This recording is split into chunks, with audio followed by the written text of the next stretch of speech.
கோவையில் அந்தரத்தில் பறந்து காட்டிய இளம் மேஜிக் கலைஞர் ஒருவரின் சாகசம் வலைதளங்களில் வைரலாக பரவி வருகிறது. உங்க ரெக்கைய விரிங்க, வாங்க நம்ம பறக்கலாம். நான் தான் அத்ரக்ஷோட சாவியின் சொந்தக்காரன்.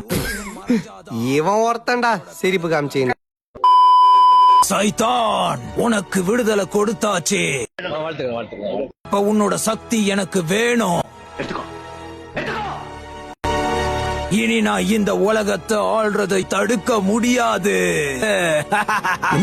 சிவாஜி சார் வாய்ஸ் எடுக்கிறியா? இந்த உலகத்தை ஆள்றதுக்கு முன்னாடி முதல்ல என்ன எதிர்த்தாகணும் ஜிம்பாரா? உன்னை எதிர்க்கணுமா?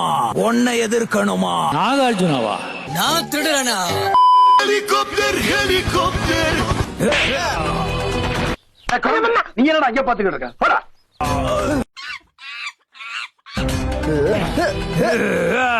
என்னடா